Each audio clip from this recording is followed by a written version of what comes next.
Okay, ಈಗ 2:23 ಬೆಳಗ್ಗೆ 4 ಗಂಟೆಯಿಂದ ಇಲ್ಲಿ ತನಕ ಏನೇನೆಲ್ಲ ಆಯಿತು, ಬಳ್ಳಾರಿಯಲ್ಲಿ ಏನಾಯಿತು, ಬಳ್ಳಾರಿಯಿಂದ ಹೈದರಾಬಾದ್ಗೆ ಯಾವ ಮಾರ್ಗವಾಗಿ ಜನಾರ್ದನ್ ರೆಡ್ಡಿ ಅವರಿದ್ದ ಕಾರು ಹೊರಟಿತು, ಅದೇ ಸಂದರ್ಭದಲ್ಲಿ ಬೆಂಗಳೂರಲ್ಲಿ ಅಂದರೆ ಪಾರಿಜಾತ ನಿವಾಸ ಏನಿದೆ ಅದು ಜನಾರ್ದನ್ ರೆಡ್ಡಿ ಅವರ ನಿವಾಸ, ಅಲ್ಲೇನಾಯಿತು.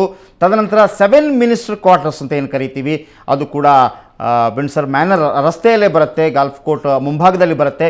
ಅಲ್ಲಿ ಕೂಡ ಸಚಿವರಾಗಿದ್ದಾಗ ಜನಾರ್ದನ್ ರೆಡ್ಡಿ ಹಾಗೂ ಶ್ರೀರಾಮುಲು ಅವರಿಗೆ ಒಂದು ಮನೆ ನೀಡಿತು ಸರ್ಕಾರ, ಅಲ್ಲೂ ಕೂಡ ಶೋಧ ಕಾರ್ಯವನ್ನು ನಡೆಸಲಾಯಿತು. ನಂತರ ರೇಸ್ ಕೋರ್ಸ್ ರಸ್ತೆಯಲ್ಲಿರುವಂತಹ ಕರುಣಾಕರ್ ರೆಡ್ಡಿ ಅವರ ಮನೆ, ಇಲ್ಲೂ ಕೂಡ ಎಲ್ಲ ಕಡೆ ಒಂದೇ ಬಾರಿಗೆ CBI ಅಧಿಕಾರಿಗಳು ತಪಾಸಣೆಯನ್ನು ನಡೆಸಿದರು.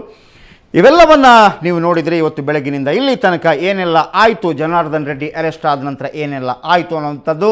ಸೊ ಜನಾರ್ದನ್ ರೆಡ್ಡಿ ಅರೆಸ್ಟ್ ಆದ ನಂತರ ಖಂಡಿತವಾಗಲೂ ಒಂದೊಂದು ರೀತಿಯ ಪ್ರತಿಕ್ರಿಯೆಗಳು ಬಂದೇ ಬರುತ್ತೆ.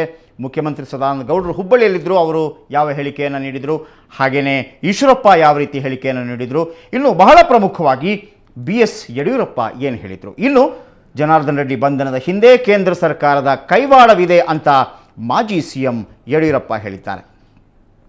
ಚಾಮರಾಜನಗರದ ನೇರ ಕೇಂದ್ರ ಸರ್ಕಾರ ಅನೇಕ ವಿಷಯಗಳಲ್ಲಿ CBIನ ಮುಂದೆ ಮಾಡ್ಕೊಂಡು ಹೋಗ್ತಾ ಇರುವಂಥದ್ದು ನಡೀತಾ ಇದೆ. ಅದಕ್ಕೋಸ್ಕರ ಕರ್ನಾಟಕ ರಾಜ್ಯ ಸರ್ಕಾರ ಅಥವಾ ಭಾರತೀಯ ಜನತಾ ಪಾರ್ಟಿಯಲ್ಲಿ ನಾವು ಅಧಿಕಾರದಲ್ಲಿದ್ದೇವೆ, ತೀರ್ಮಾನ ಮಾಡಿದ್ದೇವೆ ಈ CBI ತನಿಖೆಗೆ ಯಾವುದನ್ನು ಒಳಪಡಿಸೋದಿಲ್ಲ.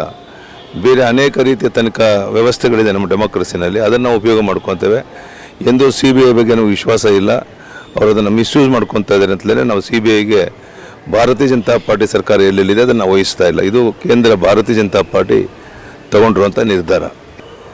ಜನಾರ್ದನ್ ರೆಡ್ಡಿಯವರು ಇಂಥ ತನಿಖೆಗಳನ್ನು ಎದುರಿಸಿ ಹೊರಬರ್ತಾರೆ ಅನ್ನೋ ವಿಶ್ವಾಸ ನನಗಿದೆ. ಸೊ ಇನ್ನೂ ಪ್ರಾರಂಭಿಕ ಹಂತ ಇದು, ನೋಡೋಣ ಏನೇನಾಗುತ್ತೆ ಅಂತೇಳಿ. ನನಗೆ ವಿಶ್ವಾಸ ಇದೆ, ಯಾವುದೇ ರೀತಿಯ ಕಾನೂನು ಮೀರಿ ಅವರು ಘಟನಾವಳಿಗಳು ನಡೆಯೋಕ್ಕೆ ಸಾಧ್ಯ ಇಲ್ಲ, ಅವನ್ನ ಎದುರಿಸ್ತಾರೆ ಅದರ ಸರಿಯಾದ ರೀತಿಯಲ್ಲಿ ಅನ್ನೋ ವಿಶ್ವಾಸ ನನಗಿದೆ.